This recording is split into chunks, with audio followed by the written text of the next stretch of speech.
रणजितसिंग नाईक निंबाळकरांचे कळंबोलीत स्वागत।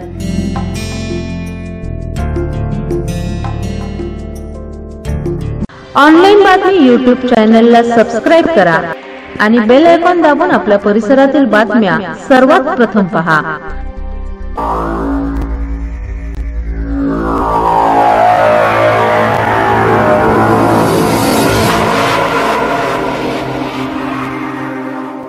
माढा लोकसभा मतदारसंघात दबदबा असलेले काँग्रेस पक्षाचे सातारा जिल्हाध्यक्ष रणजितसिंग नाईक निंबाळकर सोमवारी भाजपात प्रवेश करण्याकरिता मुंबईकडे जात असताना त्यांचे कळंबोलीत जोरदार स्वागत करण्यात आले।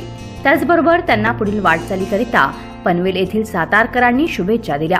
नाईक निंबाळकर यांचा सातारा जिल्ह्यातील माण, खटाव, फलटण या माढा मतदारसंघात येणाऱ्या तालुक्यांत मोठा प्रभाव आहे। माजी मुख्यमंत्री पृथ्वीराज चव्हाण यांचे अतिशय निकटवर्तीय असलेल्या रणजितसिंग नाईक निंबाळकर हे कृष्णखोरे विकास महामंडळाचे उपाध्यक्ष होते। 23 मार्च रोजी त्यांनी महाराष्ट्र प्रदेशाध्यक्ष अशोकराव चव्हाण यांच्याकडे जिल्हाध्यक्ष पदाचा राजीनामा दिला। सातारा व माढा या दोनही जागा राष्ट्रवादी काँग्रेसला सोडल्यामुळे त्यांच्यासह समर्थक नाराज होते। लोणंद, फलटण, बारामती हा रेल्वे प्रकल्प तर नीरा देवघर हा जलसिंचन प्रकल्प राष्ट्रवादी काँग्रेसने हेतुपुरस्सर रखडवला असा आरोप त्यांनी केलाय। सोमवारी सातारा येथून शेकडो गाड्यांच्या ताफ्याने हजारो कार्यकर्ते मुंबईच्या दिशेने रवाना झाले। 12:30 वाजता कळंबोली येथे नाईक निंबाळकर यांचे स्वागत करण्यात आले।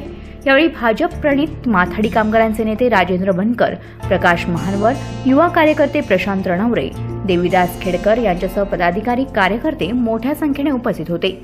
रणजितसिंग नाईक निंबाळकर यांनी पुष्पगुच्छ न स्वीकारण्याचा संकल्प केला आहे, त्यामुळे त्यांना वया भेट देऊन स्वागत करण्यात आले।